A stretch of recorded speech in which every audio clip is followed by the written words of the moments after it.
Kamusta po kayo, mga minamahal kong nanay, tatay, lolo at lola? Ako po si Dr. Benigno Manlapas, ang inyong doktor na laging nagmamalasakit sa kalusugan ng ating mga nakatatanda. Ngayong araw, pag-uusapan natin ang isang bagay na napakahalaga para sa inyong lakas at sigla, ang mahimbing na tulog. Alam ko po na marami sa inyo ang hirap makatulog sa gabi. Sa talakayang ito, hindi natin sasabihin ang mga gasgas ng payo gaya ng bawasan ang kape. Himay-himayin natin ang 10 pagkakamali na base sa siyensya ay sumisira sa inyong tulog. At pangako ko po sa inyo, pagkatapos nito magbabago ang pananaw ninyo sa pagtulog. Ang unang payo ay ang pinakasimple pero pinakamabisa sa lahat. Simulan na natin ang paglalakbay tungo sa masarap na pahinga. Huwag po kayong matulog sa sobrang tahimik na kwarto. Mula pagkabata tinuro sa atin na kailangan ng sobrang katahimikan para makatulog. Pero heto po ang katotohanan. Ang sobrang tahimik na paligid ay kalaban ng inyong utak. Isipin niyo po ang ating mga ninuno noon sa mga kuweba. Ang sobrang katahimikan ay may dalawang ibig sabihin, maaring ligtas ang lahat o may nag-aabang na panganib o mandaragit sa tabi-tabi. Ang ating utak ay nakasanayan ng mag-isip na ang sobrang katahimikan ay banta. Sa halip na mag-relax, nagiging alerto ito para itong gwardiya na nakikiramdam sa dilim. Kaya naman, kapag sobrang tahimik at biglang may kumaluskos tahol ng aso ng kapitbahay o tricycle na dumaan, magugulat ang inyong utak at bigla kayong magigising. Para itong nasa loob kayo ng tahimik na aklatan at may biglang naghulog ng libro. Nakakagulat, hindi po ba? Ang solusyon ay gumawa ng cocoon of sound o pambalot na tunog. Buksan ang electric fan, aircon o kaya ay makinig sa radyo na may mahinang ugong o tunog ng ulan. Mahalaga ito dahil ang tuloy-tuloy na tunog ay nagsisilbing kumot sa inyong pandinig. Tinatakpan nito ang mga biglaang ingay sa labas. Sinasabi nito sa utak ninyo na ligtas ang paligid at pwede na kayong magpahinga. Kayo po ba, ano ang ginagamit ninyo pampatulog? Electric fan ba o radyo? I-comment nyo po sa ibaba para malaman natin ang mabisang pampatulog ng bawat isa. Iwasan din po natin ang matatapang na amoy. Marami sa atin ang mahilig maglagay ng pabango sa kwarto, magpahid ng kung ano-anong langis o gumamit ng matapang na fabric conditioner sa punda. Akala natin ay nakaka-relax ito, pero isa na naman itong patibong. Ang ating pang-amoy ay direktang konektado sa parte ng utak na responsable sa emosyon at instinto. Kapag nakalanghap kayo ng matapang na amoy, kahit mabango pa yan, gaya ng citrus, nagising ang inyong utak para suriin ito.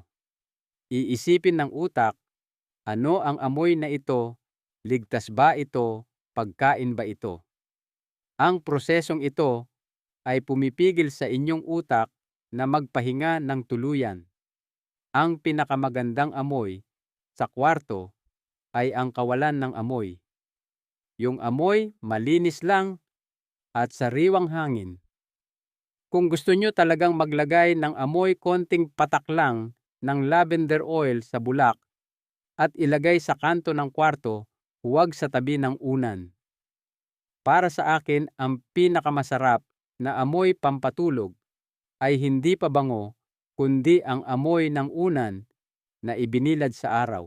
Naalala ko noong bata pa ako, inilalabas ng lola ko ang mga unan sa bakuran para paarawan. Sa gabi, amoy presko at mainit-init pa. Yun ang perpektong amoy para sa akin. Kayo po, ano ang paborito niyong amoy na nakakaantok? Isa pang pagkakamali ay ang pananatiling nakaestatwa kapag nakaramdam ng ngalay. Minsan nakapwesto na tayo at ayaw na nating gumalaw dahil akala natin mawawala ang antok.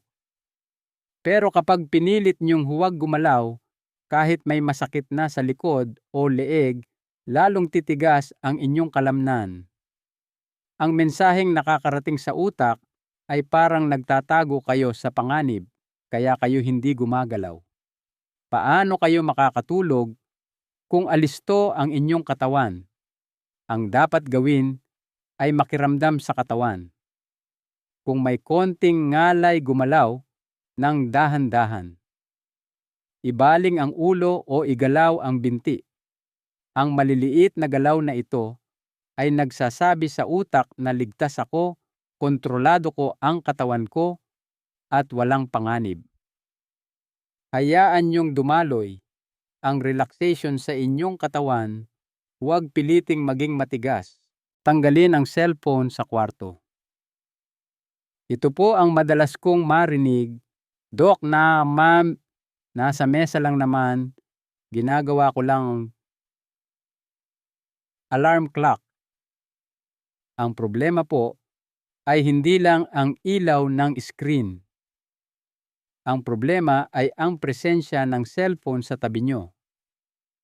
Alam ng utak ninyo na sa loob ng gadget na yan ay naroon ang buong mundo, ang mga balita, litrato ng mga apo at mensahe ng mga kumare. Kahit hindi tumutunog, nakaabang ang inyong utak na baka may mag-text. Para itong paglalagay ng paborito niyong kakanin sa tabi ng unan, tapos sasabihin niyo mangdami, hindi niyo kakainin. Iisipin niyo pa rin ito. Ang tanging solusyon ay ilabas ang cellphone sa kwarto. I-charge ito sa kusina o sala. Para sa alarm, bumili po kayo ng mumurahing orasan sa palengke o department store. Yung tig-100 piso lang ay malaking tulong na sa inyong kalusugan. Gawing santuwaryo ng pahinga ang inyong kwarto, hindi ekstensyon ng opisina o tambayan. Huwag pilitin ang sarili na matulog. Ito ang pinakamatinding bitag. Lumipas na ang 15 minutos, hindi pa rin kayo tulog. Nagsisimula na kayong mainis at sabihin, kailangan ko nang matulog, maaga pa ako bukas. Sa sandaling sabihin nyo sa sarili nyo na kailangan kong matulog, ang utak nyo ay nagiging abala sa pagtupad ng utos na iyon sa halip na mag-relax. Ang tawag dito ay paradoxical effort.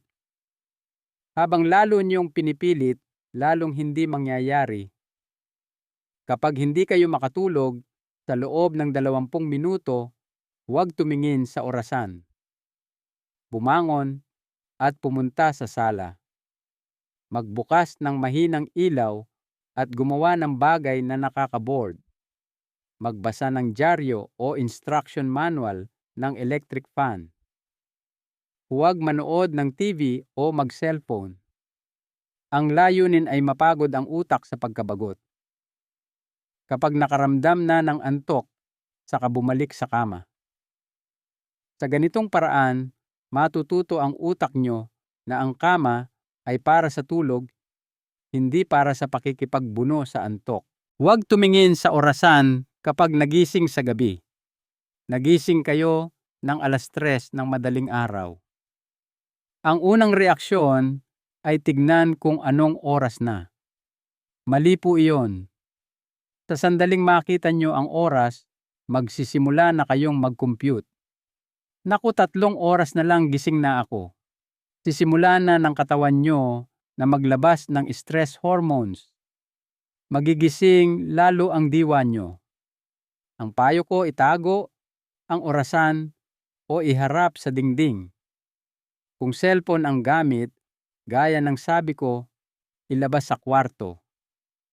Ang layunin ay mawala ang konsepto ng oras mula paghiga hanggang sa tumunog ang alarm. Hayaan niyong maging isang buong pahinga ang gabi, hindi putol-putol na oras na binabantayan ninyo. Balansehin ang pagkain, huwag matulog ng gutom o sobrang busog. Masama ang sobra. Kapag gutom, bumababa ang asukal sa dugo at nai-stress ang katawan kaya kayo nagigising. Kapag naman sobrang busog, sa halip na magpahinga, nagtatrabaho ang tiyan nyo sa pagtunaw ng kinain. Maaari pa kayong bangungutin o magka-acid reflux. Ang tamang gawin ay kumain ng magaan na hapunan. Kung nagugutom, bago matulog, kumain ng konting saging, kaunting mani, o uminom ng mainit na gatas. Ang gatas ay may pampakalma na tumutulong sa pagtulog. Painitin ang paa, hindi ang ulo. Napansin nyo ba na mahirap matulog kapag malamig ang paa? Para makatulog, kailangan bumaba ng konti ang temperatura ng ating katawan. Ang pinakamabilis na paraan para mangyari ito ay ang painitin ang mga kamay at paa. Kapag mainit ang paa, lumalawak ang mga ugat at lumalabas ang init ng katawan. Ito ang senyales sa utak na oras na para matulog. Magsuot ng maluwag na medyas o magbabad ng paa sa mainit na tubig o gumamit ng hot water bottle. Subukan niyo po, napakasarap ng tulog kapag mainit ang talampakan. Bitawan ang mga isipin para bukas. Ang dahilan kung bakit gising ang diwa niyo ay dahil iniisip niyo ang mga gagawin bukas. Mamalengke, magluluto, pupunta sa munisipyo. Hindi makarelax ang utak habang iniisip ang mga ito. Isang oras bago matulog, kumuha ng papel at ballpen. Ilista ang 2 o 3 importanteng gagawin bukas. Huwag sa cellphone sa papel dapat. Ang pagsusulat ay parang paglilipat ng isipin mula sa utak papunta sa papel. Sinasabi nito sa utak nyo na plansado na ang plano para bukas, pwede ka nang magpahinga. Gamitin ang boredom effect o pagkabagot. Kailan ba kayo pinakamadaling makatulog? Di ba kapag nakikinig kayo sa mahabang sermon na medyo nakakaantok o nakasakay sa bus sa probinsya na paulit-ulit ang tanawin? Dumarating ang tulog kapag nababagot ang utak. Sa halip na magbilang ng tupa na nakaka-stress, isipin nyo na naglalakad kayo sa isang mahabang pasilyo. Hakbang, isa pang hakbang. O kaya isipin nyo na nagtutupi kayo ng sandamakmak na medyas. Paulit-ulit at nakaka-bored. Maya-maya susuko ang utak nyo at sasabihing, wala namang ganap dito, matulog na lang tayo. Ngayon naman, bilang bonus, sagutin natin ang 3 problema na madalas ninyong idinadaing. Una, mabilis makatulog pero gising ng gising para umihi. Ang tawag dito ay nocturia. Gamitin ang 3-2-1 rule. 3 oras bago matulog, iwas na sa mabibigat na kain. 2 oras bago matulog, itigil na ang pag-inom ng tubig o tsaa. At 1 oras bago matulog, itaas ang paa sa pader ng 10 hanggang 15 minuto para bumalik ang manas sa sirkulasyon at mailabas bago mahiga. Bago matulog, umihi, magpahinga ng 30 segundo at subukang umihi ulit para sigurado. Pangalawa, nagigising na may kaba at mabilis ang tibok ng puso. Madalas kulang ito sa magnesium at glycine.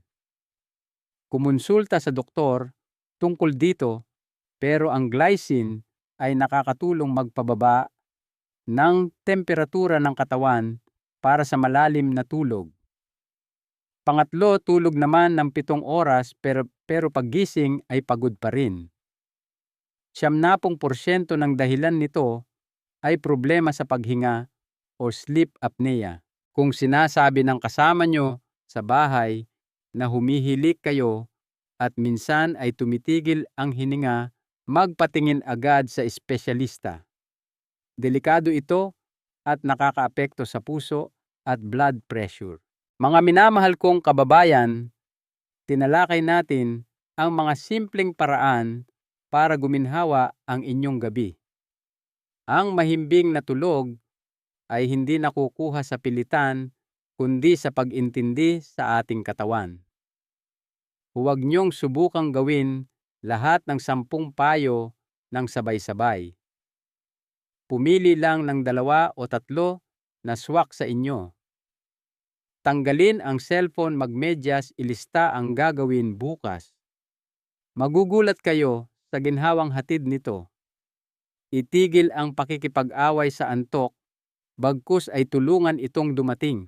Ang mahalagang aral na gusto kong baunin ninyo ay ito: ang pagtulog ay hindi pagsasaya ng oras. Ito ay pagmamahal sa sarili. Kapag inalagaan ninyo ang inyong tulog, inaalagaan ninyo ang inyong puso, isip, at buong pagkatao para mas makapaglingkod pa kayo sa inyong mga mahal sa buhay. Sana po ay may natutunan kayo. Kung nakatulong ito, pakiusap po ay mag-iwan ng komento sa ibaba kung alin dito ang susubukan ninyo. Huwag kalimutang mag-subscribe sa ating channel at i-share ito sa inyong mga kumare at kumpare para sila rin ay makatulog ng mahimbing. Ingatan po ninyo ang inyong mga sarili. Magandang gabi at matamis na pagtulog sa inyong lahat.